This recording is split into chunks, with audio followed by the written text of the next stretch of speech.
তারা যেন আপনার উপরে ভর করে আবার সুযোগ নিয়ে বাংলাদেশের মানুষকে আর শোষণ করার সুযোগ না পায়। যিনি আজ ভারতে আশ্রয় নিয়েছেন, যিনি আজ চুরি করে পালিয়ে গেছেন, যিনি আজকে বাংলাদেশকে অর্থনৈতিক কাহিনীগুলো তৈরি করেছিলেন, সেই শেখ হাসিনা ওয়াজেদ আজ নেই।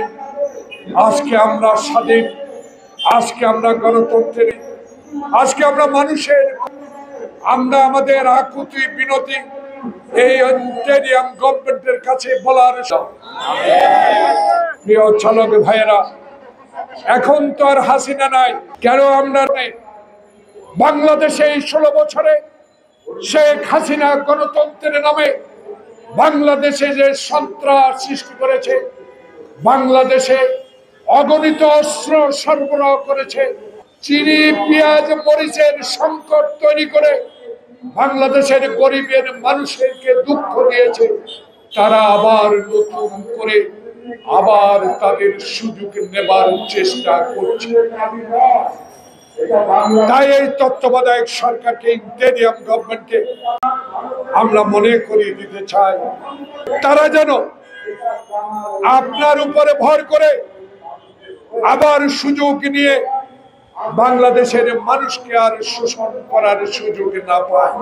তাই মোটর চালকের দাবি এই মুহূর্তে দরকার, এই মুহূর্তে আমাদের প্রয়োজন তত্ত্বাবধায়ক সরকার। আমার প্রিয় নেতা ডক্টর ইউনূস, যারা আপনাকে সহযোগিতা করছে, উপদেষ্টা, আপনারা এক একজন মায়ের সন্তান। বাংলাদেশে আপনাদের ইতিহাস আছে, বাংলাদেশে আপনি মায়ের সর্বশ্রেষ্ঠ সন্তান। আপনারা আজকে ডক্টর ইউনূসের সহযোগী, আপনারা ডক্টর ইউনূসকে সর্বশক্তি দিয়ে, উপদেশ দিয়ে বুঝিয়ে দিতে হবে। বাংলাদেশে এখন আমরা কিছু কিছু পত্রিকায়, কিছু কিছু টেলিভিশনে এখনো ওই চক্রের ছবি আমরা দেখতে পাই। তারা যেন আর কোনোদিনও বাংলাদেশের মানুষকে শোষণ করার জন্য এই সরকারের থেকে সুযোগ না নিতে পারে। তাই প্রিয় ভাইরা, আমরা আজকে বলতে চাই, বাংলাদেশ স্বাধীন করেছিলাম, 22 পরিবারের বিরুদ্ধে লড়াই করেছিলাম, পাকিস্তানকে 2 ভাগ করে বাংলাদেশের স্বাধীনতা অর্জন করেছিলাম। আমাদের উদ্দেশ্য ছিল একটা, আমরা সুখে থাকবো, আমরা মোটা চালের ভাত খাবো, আমরা আলু ডাল দিয়ে ভাত খাবো, তাও বাংলাদেশের স্বাধীন পতাকাকে মাথায় উঁচু করে, মাথায় বেঁধে আমরা অহংকার করে বলতে পারবো আমরা স্বাধীন।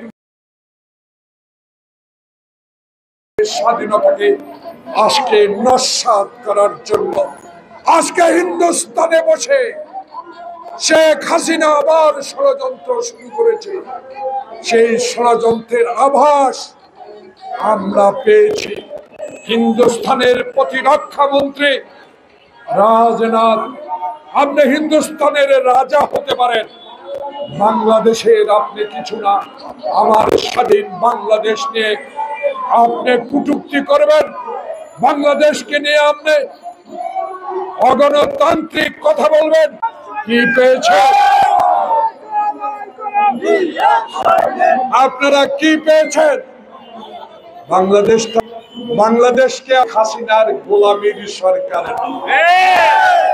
এটা কিন্তু আবু সাইদ খোকনের রক্তের সরকার। এই সরকার বৈষম্য বিরোধী ছাত্র জনতা আন্দোলনের সরকার। এই সরকারকে অবহেলা করার কোন সুযোগ নাই। বাংলাদেশের মাটিতে আমরা এখন চাই,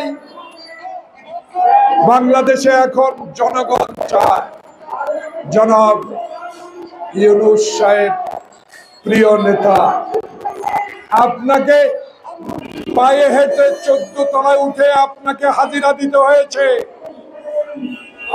আপনার বিরুদ্ধে অসত্য মামলা দায়ের করা হয়েছে। আমি বুঝতে পারি না তাদের অনুসারীরা এখনো কিছু কিছু এলাকায় কিছু কিছু মন্ত্রণালয় এখনো দায়িত্বে আছে। অনুগ্রহ করেন, দয়া করেন, জনগণ যাতে আবার বলা শুরু না করে।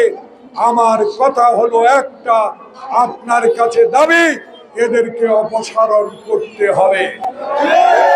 প্রিয় ভাইরা, এখান থেকে 500 গজ দূরে মুক্তিযোদ্ধা মন্ত্রণালয়, এখানে বসে আছে হাসিনার বান্ধবী। 26,000 ভুয়া মুক্তিযোদ্ধা নিয়োগ দিয়ে বাংলাদেশে মুক্তিযোদ্ধাদেরকে অপমানিত করেছে। সেই সচিব এখনো কি করে মুক্তিযোদ্ধা মন্ত্রণালয়ে বসে থাকে, এই বিষয়টা জনগণ বলা শুরু করেছে। তাই আজকে প্রিয় ভাইয়েরা, চালক দল গরিব হতে পারেন,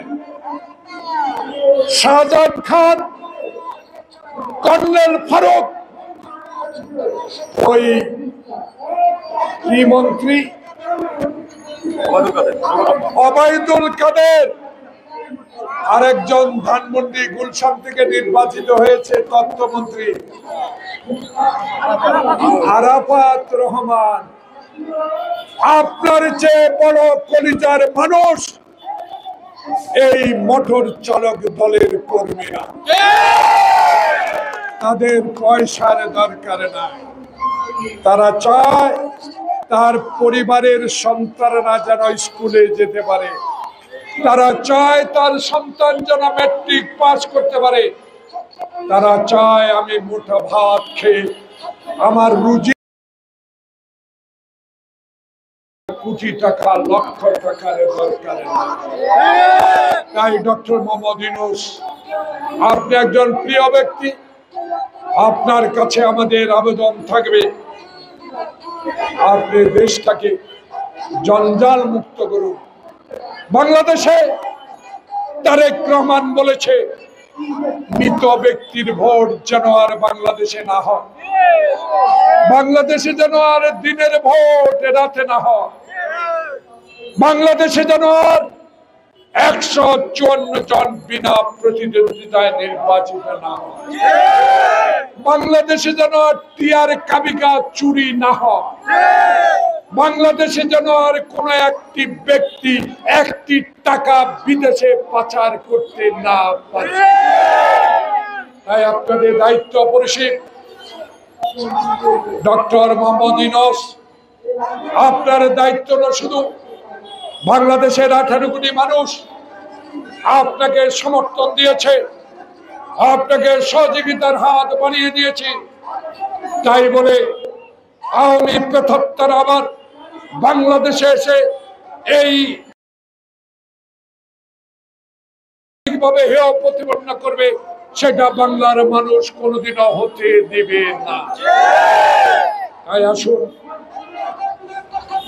সকালে মিলে যেভাবে 71-এর স্বাধীনতা করেছে, যেভাবে 52-এর ভাষা আন্দোলন করে মায়ের ভাষা প্রতিষ্ঠা করেছি, যেইভাবে 1962 সালে শিক্ষা কমিশন রিপোর্টের বিরুদ্ধে আন্দোলন করে আমরা আমাদের অধিকার প্রতিষ্ঠা করেছি, যেইভাবে আমরা আবু সাইদ খোকন মুগ্ধের পাশে জনতা দাঁড়িয়ে আপনাকে পালিয়ে যাওয়ার ব্যবস্থা করেছি, বাংলাদেশেও এই ইন্টারিয়াম গভর্নমেন্ট আপনি আওয়ামী লীগের দুঃশাসন থেকে মানুষকে মুক্ত করে দিয়েছেন।